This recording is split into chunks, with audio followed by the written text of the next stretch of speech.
These days, Cardiff docks occupy a relatively small part of the waterside area known as Cardiff Bay, which is a popular place to live and visit. 40-odd years ago, it was a different story. The docks were huge and hugely important in terms of business and employment. Hugely important too in the story of Aubrey Hames. I remember going in the office, sitting there in these large sort of oak-panelled rooms with the old architect's chests. This is Dominic Hames. We're meeting in the new Cardiff Bay, where once his father was the assistant docks manager before the events which ended his career.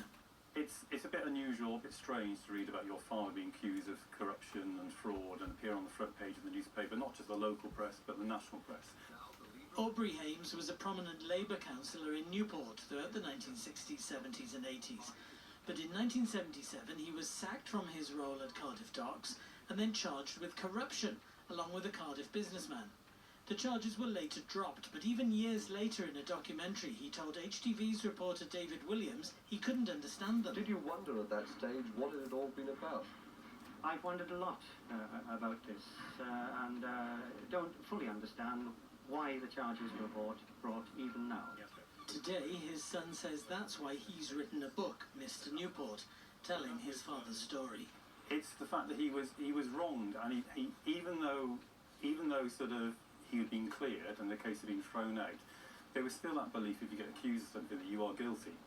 I mean, even now, when I think I wished him a happy 100th birthday on Facebook last year, somebody just put a post so he was charged with fiddling the taxes or whatever. No smoke without fire. There's no smoke without fire. So 25 years after he's died, people still think there's no smoke without fire. Aubrey Hames won an industrial tribunal but never worked again, relying instead on his £10 a day allowance from Newport Council. That council honoured him when he retired with a street name. Not that he was impressed, apparently. So when did you first find out about this? Well, I was at home for university, so it'd been 1988, and I was sat down in the dining room and I was reading the South Wales Argus, and I just saw a headline that said, "Honour for Aubrey." So I thought, oh, what's he done now? So I read the paper, there's a bit in the paper, and it said that he'd had a road named after him. So I put the paper down, and he was sat at the table doing his paperwork, and I said to him, "You didn't tell me about this." And without looking at his paperwork, he said, "Stupid idea," and just carried on writing. That's all he said? That's all he said. But the street name shows, he says, that there was more to his father than the court case. The court case is almost like an irrelevance. That's something that should never have happened. It was nothing to do with him. But he should be remembered for what he has done for Newport. Aubrey Hames paid the price for a politics and a Docklands that's long gone.